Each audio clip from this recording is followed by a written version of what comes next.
ਬੀਤੀ ਅੱਧੀ ਰਾਤ ਨੂੰ ਪਤੀ ਦੇ ਵੱਲੋਂ ਆਪਣੇ ਨਾਲ ਸੋ ਰਹੀ ਮਾਸੂਮ ਬੱਚੀ ਸਮੇਤ ਉਸ ਦੀ ਮਾਂ ਨੂੰ ਜਾਨੋਂ ਖਤਮ ਕਰ ਦਿੱਤਾ ਗਿਆ। ਇੱਕ ਵਿਅਕਤੀ ਨੇ ਆਪਣੇ 3 ਸਾਲ ਦੀ ਮਾਸੂਮ ਧੀ ਅਤੇ ਆਪਣੀ ਪਤਨੀ ਨੂੰ ਕਿਸ ਤਰ੍ਹਾਂ ਦੇ ਨਾਲ ਦਰਦਨਾਕ ਅੰਤ ਕੀਤਾ ਉਹਨਾਂ ਦਾ, ਅਤੇ ਉਸ ਤੋਂ ਬਾਅਦ ਪਤਾ ਲੱਗਿਆ ਕਿ ਕਿਵੇਂ ਉਹ ਵਿਅਕਤੀ ਖੁਦ ਦੇ ਨਾਲ ਵੀ ਇੰਨਾ ਬੇਦਰਦ ਹੋ ਗਿਆ। ਇਸ ਤੋਂ ਬਾਅਦ 3 ਸਾਲ ਦੀ ਧੀ ਦਾ ਉਸਨੇ ਗਲਾ ਵੀ ਘੁੱਟਿਆ, ਆਪਣੀ ਪਤਨੀ ਨੂੰ ਵੀ ਖਤਮ ਕੀਤਾ ਅਤੇ ਖੁਦ ਵੀ ਆਪਣੀ ਜਾਨ ਲੈ ਲਈ। ਇਹ ਸਾਰਾ ਮਾਮਲਾ ਭਗਵਾਨਪੁਰਾ ਪਿੰਡ ਦਾ ਦੱਸਿਆ ਜਾ ਰਿਹਾ ਹੈ, ਚੰਡੀਗੜ੍ਹ ਦੇ ਨਜ਼ਦੀਕ ਪੈਂਦਾ ਹੈ। ਦੱਸਦੀ ਕਿ ਇਹ ਘਟਨਾ ਜਦੋਂ ਇਲਾਕੇ ਦੇ ਵਿੱਚ ਪਤਾ ਲੱਗੀ ਤਾਂ ਹਰ ਪਾਸੇ ਸਨਸਨੀ ਫੈਲ ਗਈ। ਮ੍ਰਿਤਕਾਂ ਦੀ ਪਛਾਣ ਹੋ ਚੁੱਕੀ ਹੈ। ਇਹਨਾਂ ਦੀ ਉਮਰ ਮਹਿਜ਼ 24 ਸਾਲ ਦੀ ਇਹ ਔਰਤ ਸੀ। ਪਤਨੀ ਦੀ ਉਮਰ 24 ਸਾਲ ਸੀ ਅਤੇ ਧੀ ਦੀ ਉਮਰ 3 ਸਾਲ ਦੀ ਸੀ। ਖੁਦ ਮ੍ਰਿਤਕਾ ਰੇਸ਼ਮ, ਜਿਸ ਦਾ ਨਾਮ ਸੀ, ਜਿਸ ਦੇ ਵੱਲੋਂ ਇਹ ਸਾਰੀ ਵਾਰਦਾਤ ਨੂੰ ਅੰਜਾਮ ਦਿੱਤਾ ਗਿਆ, ਉਹ 26 ਸਾਲ ਦਾ ਨੌਜਵਾਨ ਹੈ, ਜਿਨੇ ਆਪਣਾ ਸਾਰਾ ਪਰਿਵਾਰ ਆਪਣੇ ਹੱਥੀਂ ਖਤਮ ਕਰ ਦਿੱਤਾ। ਪੁਲਿਸ ਨੇ ਤਿੰਨਾਂ ਦੇਹਾਂ ਨੂੰ ਅਗਲੀ ਕਾਰਵਾਈ ਦੇ ਲਈ ਹਸਪਤਾਲ ਦੇ ਵਿੱਚ ਭੇਜ ਦਿੱਤਾ ਹੈ। ਦੱਸਦੇ ਕਿ ਮ੍ਰਿਤਕ ਦੇਹ ਨੂੰ ਰਿਸ਼ਤੇਦਾਰਾਂ ਦੇ ਆਉਣ ਤੱਕ ਹਸਪਤਾਲ ਦੇ ਵਿੱਚ ਹੀ ਰੱਖਿਆ ਜਾਵੇਗਾ। ਉਸ ਤੋਂ ਬਾਅਦ ਅੱਗੇ ਦੀ ਕਾਰਵਾਈ ਦਾ ਭਰੋਸਾ ਦਿੱਤਾ ਗਿਆ ਹੈ। ਆਈਟੀ ਪਾਰਕ ਥਾਣਾ ਇੰਚਾਰਜ ਰੋਹਤਾਸ਼ ਯਾਦਵ ਨੇ ਇਸ ਮੌਕੇ ਤੇ ਦੱਸਿਆ ਕਿ ਪਰਿਵਾਰ ਮੂਲ ਰੂਪ ਦੇ ਨਾਲ ਨੇਪਾਲ ਦਾ ਰਹਿਣ ਵਾਲਾ ਹੈ ਅਤੇ 20 ਅਗਸਤ ਨੂੰ ਤਿੰਨੋਂ ਨੇਪਾਲ ਤੋਂ ਚੰਡੀਗੜ੍ਹ ਆ ਕੇ ਵਸ ਗਏ ਸਨ। ਉਹਨਾਂ ਨੇ ਭਗਵਾਨਪੁਰਾ ਦੇ ਵਿੱਚ ਕਿਰਾਏ ਤੇ ਇੱਕ ਮਕਾਨ ਲਿਆ। ਰੇਸ਼ਮ ਦੇ ਗਵਾਂਢੀਆਂ ਨੇ ਦੱਸਿਆ ਕਿ ਉਸਨੇ ਕਿਹਾ ਸੀ ਕਿ ਉਹ ਇੰਡਸਟਰੀਅਲ ਏਰੀਆ ਦੇ ਇੱਕ ਹੋਟਲ ਦੇ ਵਿੱਚ ਕੰਮ ਕਰਦਾ ਹੈ। ਤਿੰਨੋਂ ਘਰੋਂ ਬਾਹਰ ਨਹੀਂ ਨਿਕਲ ਰਹੇ ਸਨ, ਜਿਸ ਦੇ ਕਰਕੇ ਆਂਢੀਆਂ ਗਵਾਂਢੀਆਂ ਨੂੰ ਵੀ ਸ਼ੱਕ ਜਾਪ ਰਿਹਾ ਸੀ।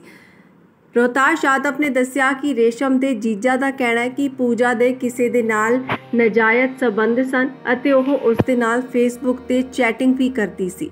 ਰੇਸ਼ਮ ਨੇ ਉਸ ਦੀ ਚੈਟਿੰਗ ਪੜ੍ਹੀ ਸੀ, ਇਸੇ ਕਾਰਨ ਉਸਨੇ ਪੂਜਾ ਨੂੰ ਜਾਨੋਂ ਖਤਮ ਕਰ ਦਿੱਤਾ। ਪੁਲਿਸ ਨੂੰ ਮੌਕੇ ਤੋਂ ਕੋਈ ਵੀ ਹੋਰ ਨੋਟ ਬਰਾਮਦ ਨਹੀਂ ਹੋਇਆ। ਦੱਸਦੀਏ ਕਿ ਰੋਹਤਾਸ਼ ਨੇ ਦੱਸਿਆ ਕਿ ਰੇਸ਼ਮ ਦੇ ਗੁਆਂਢੀ ਨੇ ਹੀ ਐਤਵਾਰ ਨੂੰ ਪਾਣੀ ਭਰਨ ਦੇ ਲਈ ਉਸਦੇ ਕਮਰੇ ਦਾ ਦਰਵਾਜ਼ਾ ਖਟਖਟਾਇਆ ਸੀ, ਪਰ ਕਿਸੇ ਨੇ ਵੀ ਇਹ ਦਰਵਾਜ਼ਾ ਨਾ ਖੋਲ੍ਹਿਆ। ਇਸ ਤੋਂ ਬਾਅਦ ਸੋਮਵਾਰ ਨੂੰ ਗੁਆਂਢੀ ਰੇਸ਼ਮ ਦੇ ਕਮਰੇ ਦੇ ਬਾਹਰ ਮੀਂਹ ਦੇ ਵਿੱਚ ਕੱਪੜੇ ਗਿੱਲੇ ਹੋਣ ਬਾਰੇ ਦੱਸਣ ਪਹੁੰਚੇ ਤਾਂ ਦਰਵਾਜ਼ਾ ਖੋਲ੍ਹਣ ਦੀ ਕੋਸ਼ਿਸ਼ ਕੀਤੀ ਗਈ, ਪਰ ਬਾਹਰ ਉਸ ਸਮੇਂ ਵੀ ਕੋਈ ਨਹੀਂ ਆਇਆ। ਇਸ ਤੋਂ ਬਾਅਦ ਗੁਆਂਢੀਆਂ ਨੇ ਮਕਾਨ ਮਾਲਕ ਗੁਰਦੇਵ ਸਿੰਘ ਨੂੰ ਬੁਲਾਇਆ। ਗੁਰਦੇਵ ਸਿੰਘ ਨੇ ਮੌਕੇ ਤੇ ਪਹੁੰਚ ਕੇ ਖਿੜਕੀ ਚੋਂ ਗੱਤਾ ਹਟਾ ਕੇ ਦੇਖਿਆ ਤਾਂ ਰੇਸ਼ਮ ਲਟਕ ਰਿਹਾ ਸੀ। ਇਸ ਤੋਂ ਬਾਅਦ ਗੁਰਦੇਵ ਸਿੰਘ ਨੇ ਘਟਨਾ ਦੀ ਸੂਚਨਾ ਪੁਲਿਸ ਨੂੰ ਦਿੱਤੀ। ਸੂਚਨਾ ਮਿਲਦੇ ਹੀ ਮੌਕੇ ਤੇ ਪਹੁੰਚੀ ਪੁਲਿਸ ਨੇ ਦਰਵਾਜ਼ਾ ਤੋੜ ਕੇ ਮ੍ਰਿਤਕ ਦੇਹਾਂ ਨੂੰ ਆਪਣੇ ਕਬਜ਼ੇ ਦੇ ਵਿੱਚ ਲਿਆ। ਰੇਸ਼ਮ ਦੀ ਪਤਨੀ ਨੂੰ ਚਾਕੂਆਂ ਦੇ ਨਾਲ ਮਾਰ-ਮਾਰ ਕੇ ਖਤਮ ਕੀਤਾ ਗਿਆ ਸੀ, ਜਦੋਂ ਕਿ ਉਸਦੀ 3 ਸਾਲ ਦੀ ਧੀ ਵੀ ਉੱਥੇ ਹੀ ਜਾਨੋਂ ਖਤਮ ਹੋ ਚੁੱਕੀ ਸੀ। ਉਹਨਾਂ ਦਾ ਕੱਪੜੇ ਦੇ ਨਾਲ ਗਲਾ ਘੁੱਟ ਕੇ ਉਸ ਨੂੰ ਖਤਮ ਕੀਤਾ ਗਿਆ ਸੀ। ਦੋਵੇਂ ਮੰਜੇ ਤੇ ਹੀ ਪਏ ਸਨ। ਇਹ ਸਾਰੀਆਂ ਤਸਵੀਰਾਂ ਦੇਖ ਕੇ ਆਂਢੀ ਗਵਾਂਢੀ ਵੀ ਡਰ ਗਏ ਸਨ, ਜਿਹੜੇ ਕਿ ਪਿਛਲੇ 2 ਦਿਨ ਤੋਂ ਇਸ ਪਰਿਵਾਰ ਨੂੰ ਉਠਾਉਣ ਦੀ ਅਤੇ ਬੁਲਾਉਣ ਦੀ ਕੋਸ਼ਿਸ਼ ਕਰ ਰਹੇ ਸੀ। ਉਸ ਸਮੇਂ ਵੀ ਜਦੋਂ ਬਾਹਰ ਮੀਂਹ ਪੈ ਰਿਹਾ ਸੀ ਤਾਂ ਗੁਆਂਢੀਆਂ ਨੇ ਕਿਹਾ ਕਿ ਆਪਣੇ ਕੱਪੜੇ ਬਾਹਰੋਂ ਆ ਕੇ ਚੁੱਕ ਲਵੋ, ਪਰ ਅੰਦਰੋਂ ਕੋਈ ਵੀ ਬਾਹਰ ਨਹੀਂ ਆਇਆ।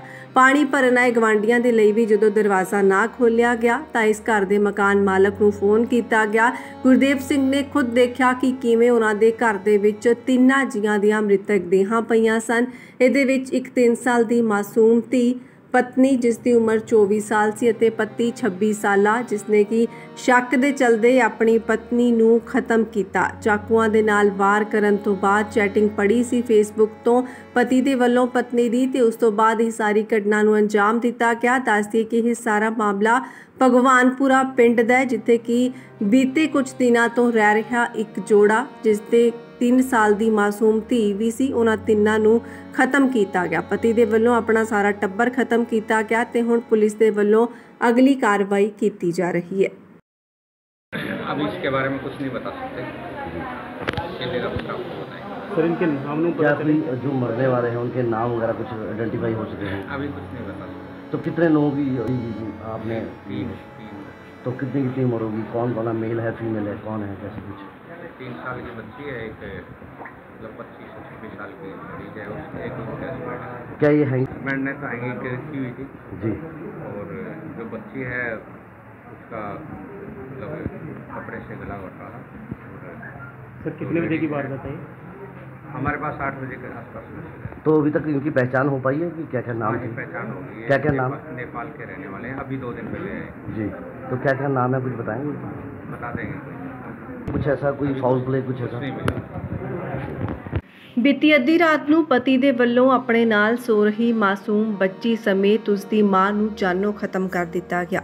ਇੱਕ ਵਿਅਕਤੀ ਨੇ ਆਪਣੇ 3 ਸਾਲ ਦੀ ਮਾਸੂਮ ਧੀ ਅਤੇ ਆਪਣੀ ਪਤਨੀ ਨੂੰ ਕਿਸ ਤਰ੍ਹਾਂ ਦੇ ਨਾਲ ਦਰਦਨਾਕ ਅੰਤ ਕੀਤਾ ਉਹਨਾਂ ਦਾ, ਅਤੇ ਉਸ ਤੋਂ ਬਾਅਦ ਪਤਾ ਲੱਗਿਆ ਕਿ ਕਿਵੇਂ ਉਹ ਵਿਅਕਤੀ ਖੁਦ ਦੇ ਨਾਲ ਵੀ ਇੰਨਾ ਬੇਦਰਦ ਹੋ ਗਿਆ।